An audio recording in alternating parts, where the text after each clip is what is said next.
Hello and welcome to Soft Serve. My name is Mads Williams and I am a guide to female sensual energy. Frequency is the word that's been circling me. I've been playing with this idea of how do we shift our frequency. And the story that was hovering was this one memory from last year about this time when my mum was visiting me. And I was deep in this feeling of sadness around men. And I remember declaring to her, I'm going to get so hot that I know when men leave me or reject me, they're rejecting me for my personality. And she looked over to me and said, don't we know that's already happening?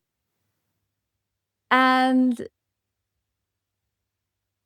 it was so hilarious and brutal and true. And I laughed. But also, that just explains my beautiful mother. I've never really grown up with her telling me how beautiful I was or how radiant or amazing I was. And that's definitely something I've found in my tribe of women, that we do that for each other. We champion that element of ourselves in each other.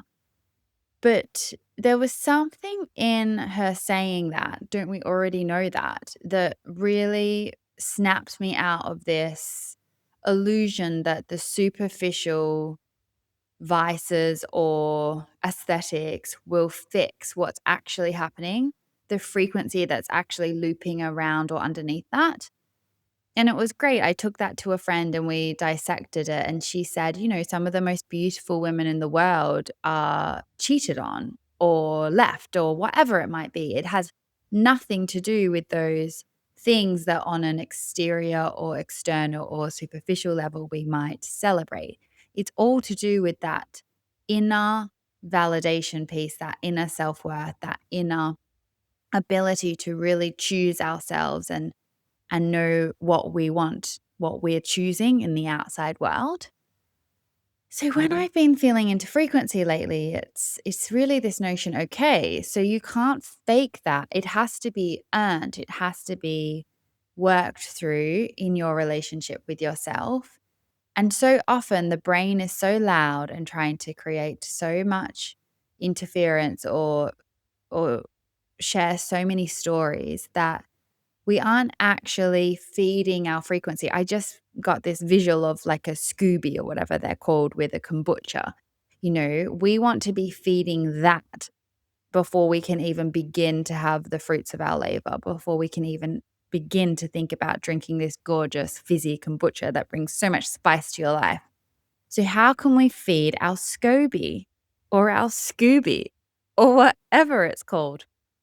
So I speak a lot about, okay, bring that energy back. How are you enjoying yourself? How are you self-pleasuring? How are you speaking to yourself? All those things.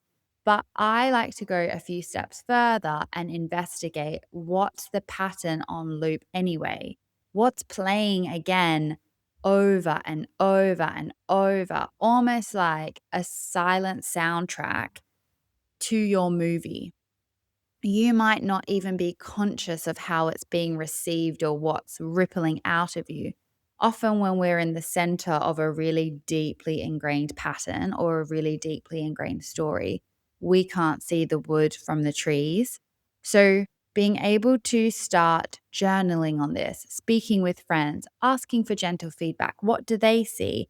If they were to highlight the strongest pattern in your life over the last 12 to 18 months, what would it be? There's that concept of if your life was on a screen, what would the audience be shouting at the screen? What would they be hoping that you got or grasped by the end of the movie?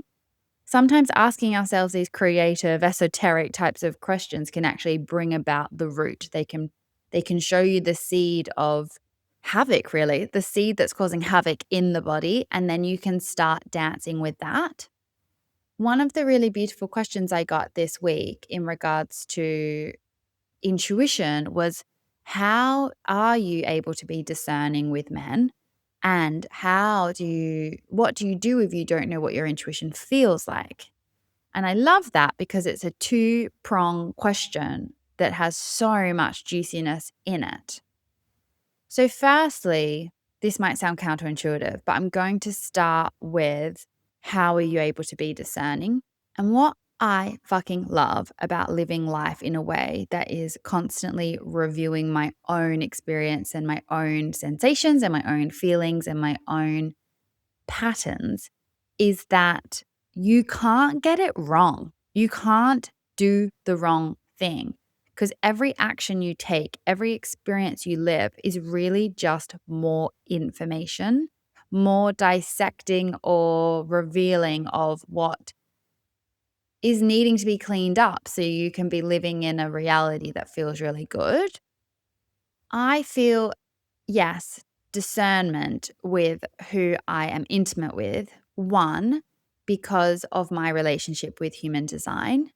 It means I have flexed my gut knowing. It means that I know physically in my body whether I am drawn towards something or repelled. Am I excited or not interested? I know the difference between excitement that feels like resistance versus when it's actually just not right for me. All those little micro sensations I have practiced working out. What does my voice sound like when I'm interested? How does it change when I'm not? What does my body physically do? How does it physically feel? So there's that at play, but there's also my relationship with my yoni now. So I put that into the mix. Am I aroused? Do I feel excited? Do that feeling of ovulation when you're really turned on and there's that sensation of squirmy or tingly, like, do I get that? Am I wet at the idea of something or someone? So that is often at play. But that does not make me perfect. I'm still often in experiences where I think, ooh, was that quite right? Or was that my head? You know, um, would I do it again? I never ever feel regret because I wouldn't do that to my past self. She was needing to experience something that present me is now going to work through. So there's this real enjoyment of living life, of being in my life and letting whatever, like letting the chips fall where they may and mining it for what is. So that's another thing here. I trust myself because I'm not going to shame or beat myself up for anything that I'm experiencing. I'm just going to continue to move through it and course correct if necessary. So the discernment piece is when I feel into it, comes back to a sense of safety. So I feel really resourced in safety. I have given myself so much evidence that I am responding to my intuition, that I catch the things that don't feel good, that I know how to remove myself from situations that feel bad. So then I can flex that part slightly more generously because I have this knowing I've got me. So that's another thing with discernment. You can start really slow. Sometimes I think considering how much this work is important to me and how sacred I find sexuality, I think it's really interesting how quickly I am intimate with people. But again, that's my personality. I move really fucking fast. I'm used to processing. I'm used to having or receiving ideas and actioning them. I'm used to course correcting. I'm used to getting feedback and going, okay, great. Thank you. I learned. Off we go. So that is something I've also had to play with and dance with and work out. Is that right? Is that wrong? Not shaming it, just being curious to what works for me. And I find often with discernment, there is a capacity for me, for someone to hold me, that is where I come up against. So at the beginning, if I'm interested and I'm there and I'm sharing myself or my body or my time or my heart with somebody, it can feel really beautiful and I can really trust that I'm there for the right reasons. But when I come up against, oh, maybe we've reached our threshold, that is when I have to almost pull back and start again. That's when I have to go, okay, a new level, a new layer to reach. Is this still feeling good? Is the sacral still on board? Is the yoni still turned on? So this discernment doesn't just kind of come at the beginning and then go off. I'm constantly in training. That's how I like to think about it. I am training and exploring and going somewhere I haven't gone before. And so, therefore, there's going to be clunky moments. There are going to be things that don't serve me, that don't feel great. But I would argue serve me for the long run or in the long run, and certainly serve my clients. So, this thing of discernment also comes back to, is it making your life better or worse? Is it improving it, or is it starting to impact you in a way that feels like it's having a distortion to your frequency? Like, if you think about your core essence and when it's ramped up and it's shiny and it's amazing, is something making that come online or dimming it? And as I always speak to, all the while working out, what is your baggage? Where is your handbrake up? Where are you actually navigating this with, oh, it doesn't feel good. I'm actually in fear. I'm going to push the brakes down and shut this down because that feels more safe, rather than, oh no, this actually just bullshit. And now I no longer am here to put up with this. That is something only you can answer. But I've been feeling into that a lot as well. When it comes to dating or even in partnership, we are always up against someone else's limitations. We are always up against someone else's stories, limiting beliefs, fears, challenges, childhoods, lived experiences, traumas, whatever. So there is this beauty that comes from trying to make sense or understand or be let in on that. But ultimately, what we do have real action and accountability over is our version of that. What are we carrying around? And so, why I like being able to think about discernment as this beautiful pillar of integrity, but knowing you can't actually get it wrong, is this idea that the Kabbalah teachers speak on.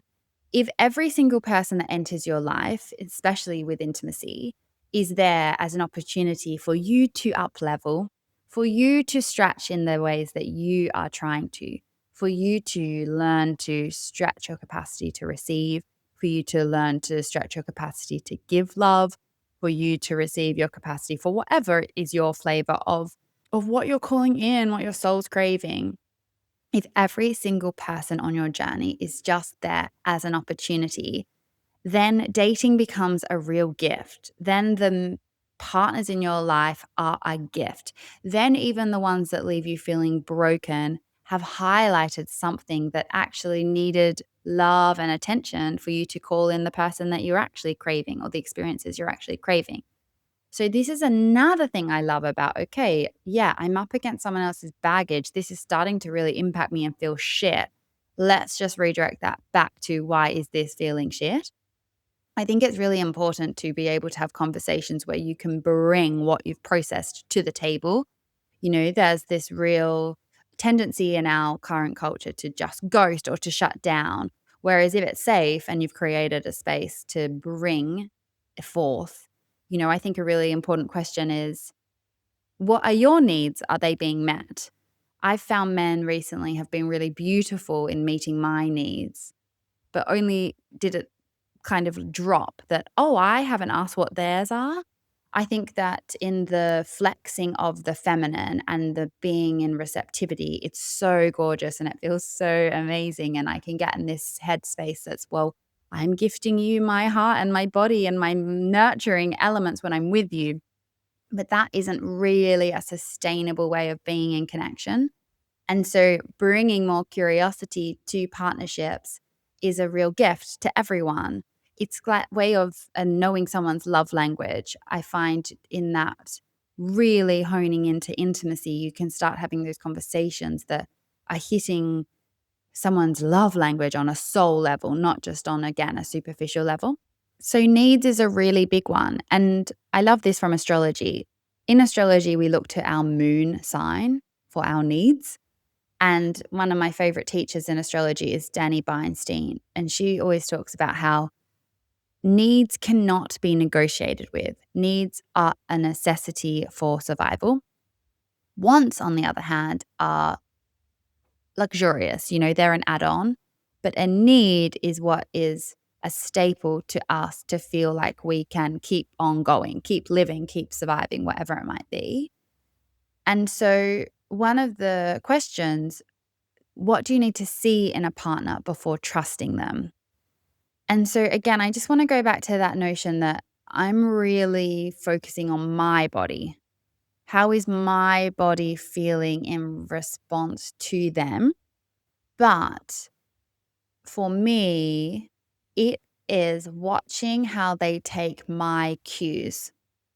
So, because of the amount of work I do with my own body, I'm really aware when I'm uncomfortable. I'm really aware when I'm at my limits. I'm really aware when that particular action or invitation is too extreme, or almost I can feel my nervous system go from a state of relaxation into a place where it feels like it's shutting down. And so, whether that is just because of something someone said, whether that's because we are doing something I'm not quite ready for, or whatever it might be. So, already my intel is coming from me. How do I feel? What do I need? So then I start actioning it. So, for example, I might say things like, I'm actually not comfortable to do that, or I'm not ready, or whatever that might be. But I put language to my needs because I'm tapped into how that feels. And then from that, based on someone's response, it will either put my nervous system into a state of relaxation. And so therefore I feel held in my truth and my bigness and my reality and all of me, or that feeling will continue to linger and I can do my own work to soften. And if I am softening, and if I still feel in a state of unease, well, then I'm going to take that as information that this is not quite right. So that is a really big way that I feel into whether I can trust somebody. Another thing is just simply take intimacy of physical touch out of it. And I feel into whether I'm being heard or received in my perspectives and opinions. So I had a really beautiful ex-boyfriend, but I always felt when I spoke about cosmic things that his eyes would just glaze over. And after I left Australia, that ended up being my life, diving into astrology, diving into human design, diving into spirituality through the lens of sexuality. That is just the language that I speak. And so actually, I was with someone who could not truly understand me when I went into that language. And now it's my full-time state. I only speak like this. I wouldn't know how to not speak like this. It was interesting. I was watching an interview with Dua Lipa, and she is very cosmic and really speaks in the language of frequency, vibration, manifestation, alignment. And I watched this journalist who was quite good at his job try and keep up with her. And he did to an extent, but there was a slight, ships in the night. He couldn't quite see what someone who speaks her language could see from her answers. And I watched her tailor herself really beautifully. She didn't betray herself, but there was a slight humanizing. I call it being a muggle. She had to muggle herself slightly for him to keep up. And so I have no fucking interest in being a muggle in this life. And so if someone can't keep up with my witch, if someone can't keep up with my spirituality, then I am also not interested. And that is very different from needing someone to be on the same level as my spirituality. I actually love being with slightly grounded human men because I can be really esoterically up in the clouds. So having this weightedness of their feet on the ground is really a beautiful yang to my yin. But if it doesn't make any sense to them, or they seem apathetic or disinterested to it, well, then that's another example of me not feeling in trust with them. I find this spiritual work in sexuality means that I'm opening myself up to the highest level of divinity and sharing that version of me and how I am source with a man. So if they can't really access the mystic on a human level just in conversation, then I don't want to show them that. in an intimate sexual way. The best way I've described it, I say it all the time, is that I felt in the past like men were energetically sitting on my head. It was like a trap door. So I could not get out. I was like this jack in the box and I couldn't get out and spring out and do and be all the things I needed to be. So if I have that feeling of essentially contraction, of shrinking, well, then I am very clear that that person is not for me. Another piece on discernment really comes from kissing. I speak so much about remember to make out, remember to make out. This thing happens when we become adults and we put sex on the table that we forget those like simple joys of pheromones and hormones and just rolling around like teenagers in the mud. I think kissing gives so much beautiful intel. So there is a really clear discernment that's probably taken me a really long time to get to learn because my brain wants the story. Like I want to fill in the gaps. I do want to sleep with that person. That actually I could go back and track how have our kisses been? What was the chemistry like to begin with? How did they smell to me? Did I like the taste of them? All these different things. And kissing is really interesting because I have pursued experiences with people where my brain was like, no, no, no, this is a no, this is a no, this is a no. But the kisses were something that I wanted to fall into. The kisses were something I would happily have forever and ever and ever. And so I let that be present too. I let things like that show me and surprise me.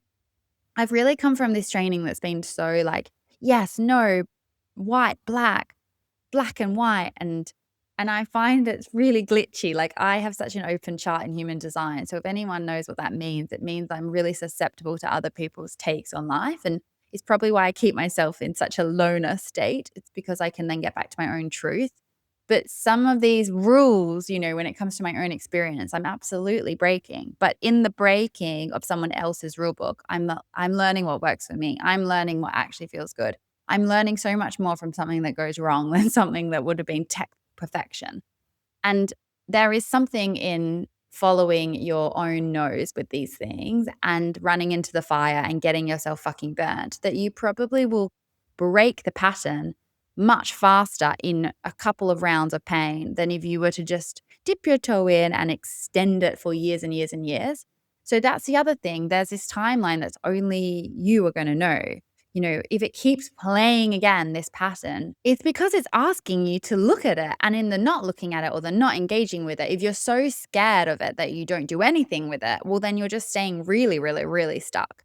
So even though I might have caused myself grief over the space of a couple of different lovers, I've dislodged the pattern. I'm getting further up the mountain. There's this idea that when it plays again and it loops around, I'm heading towards the peak. So what might have taken me a year to recover from has taken me 6 months. And then from 6 months, it's 3 months. And I'm using timelines to really hone that message down. It doesn't necessarily have to be on a timeline thing of speed or this or that, but just what did it take for me to come back to my frequency, to come back to my essence? It's usually something so much faster or I'm so less disconnected from it because I am climbing up the pattern mountain and learning it quicker and quicker and quicker each time. So your own discernment comes also from being in life, from living, from gaining experiences, from increasing your standards, because actually you've learned from the last time what you will and won't settle from. So what does it take for me to trust is now really different from what it took to trust at the beginning of dating 4 years ago. Now there's so many more checklists. Now there is safety and compatibility of intellect and physicality and compatibility with kisses and is my yoni wet and does it feel good in my body and blah blah blah blah blah. Whereas 4 years ago it was probably, oh, he's fucking hot, how exciting, I walked past him on the street in London, it must be synchronicity. I have gotten smarter and sharper with what I need because it is something I am actively tapped into. So what's your journey? Are you clocking it? Are you playing with it? Are you conscious to it rather than it just being on in the background? The other thing I've just popped into my head is this notion. I've had some really beautiful experiences with men in the last week. So beautiful, in fact, that it reminded me that when you start believing men to be beautiful, they can be. And when you start treating yourself as a beautiful object, and I don't mean that physically, I mean like a precious gem, you can also treat yourself beautifully physically because I think that's important. But when you see yourself as this precious gem, that's a frequency match that someone else then can snap in and meet you there. And anything less than is just going to slide away because it's not a match. You might not even notice it. You might not even see it. And I once heard someone say something about the divine masculine and why would the divine masculine come anywhere near you if you were out there saying it didn't exist? And I think it's just that notion of, those experiments where they leave 5 pounds on the ground and they put a really important person in the cafe. There's this one experiment I'm thinking of, and the idea is that someone is going in for a job interview, but they get stood up. And there are two different types of people. The person that's like, oh my God, they never came. But on the way in, I found 5 pounds and I met this person that I have been idolizing for years, and we had this gorgeous conversation because I went over to them and oh my gosh, the synchronicities, it was such an amazing day. And then the person that like misses the money, leaves it there, sits down, notices their idol, doesn't do anything, waits and waits and waits and leaves saying, well, that was really disappointing. So it's like the exact same circumstances, the exact same things offered up to you on a platter, but what's your frequency? What's your perspective? How are you dancing with the things on offer to you? So that also comes into account with men. It's like, oh, this might not be my forever. This might not actually be feeling as good as I thought it was. But I've up leveled. I've gotten to dance with this level of intimacy or experience something new. Or I had the 5 pounds and I had a gorgeous conversation.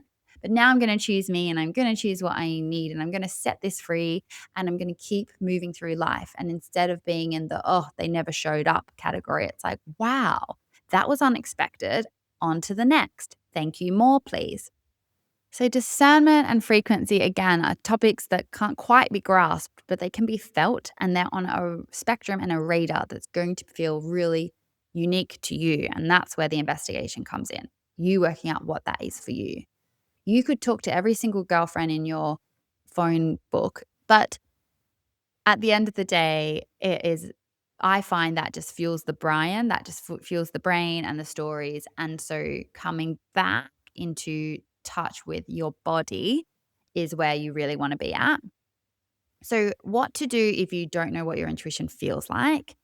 I am always going to suggest someone deep dive into their human design. It's just such a powerful manual for how you work, not how everyone else works, how you work.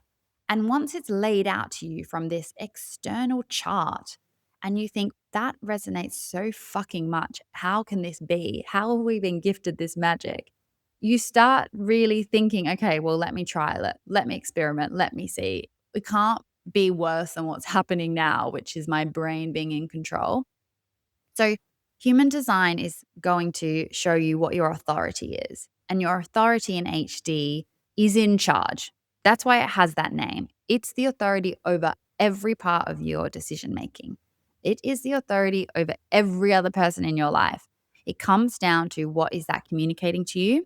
And there are different types. There's sacral, which is gut led. So that's really about this yes or no, this or that felt in the body like a magnet.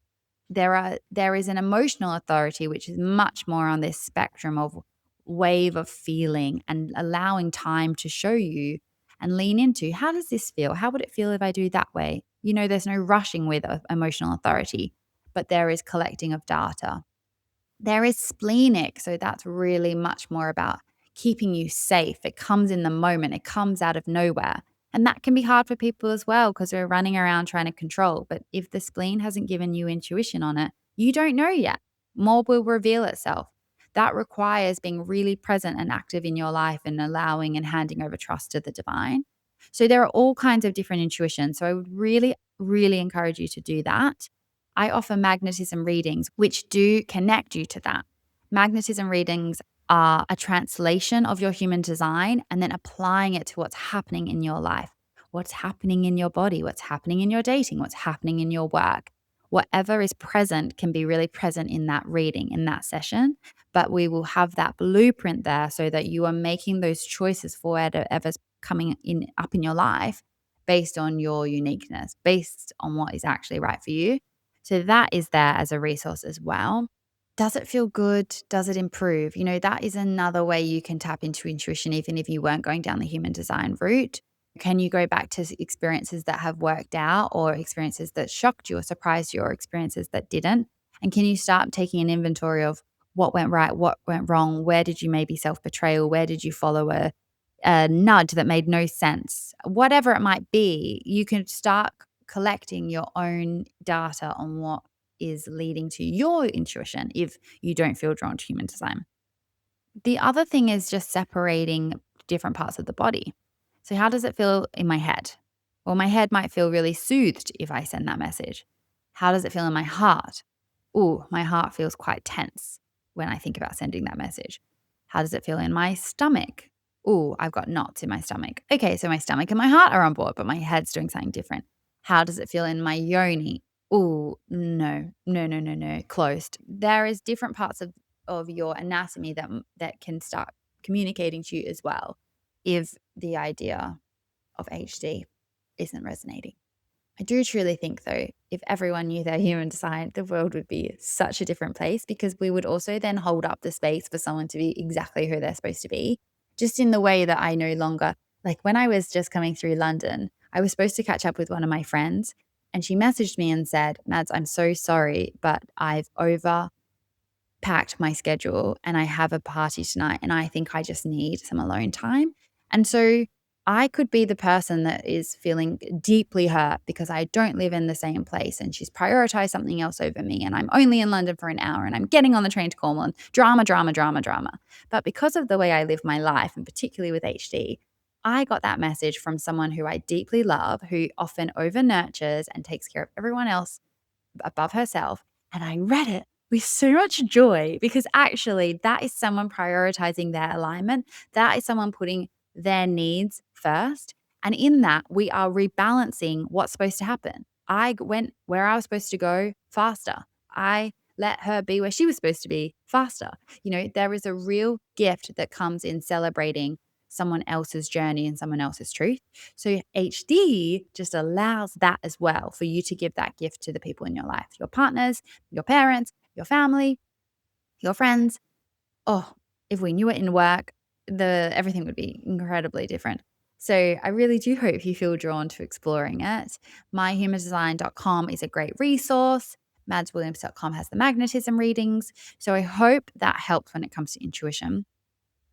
And I'm really grateful for you being here. This is definitely a topic that I'm still playing with. And it's one of those things that you really, once you shift, you see your reality start to match. And so we can do all the head hurdles, but until it's actually embodied, there's not much we can force. So that's why I like the exercises and I like the inventories and I like connecting back to the intuition, so that when we're doing all of that, everything else just gets to take shape itself. We don't even have to worry. If we're out here doing us, then the world will do it.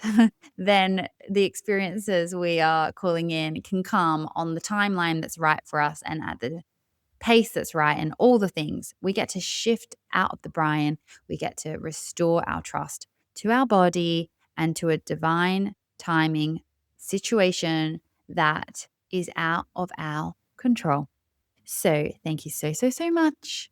As always, soft serve things are happening in the background. We've got the portal starting in August. I'll be sharing much more about that.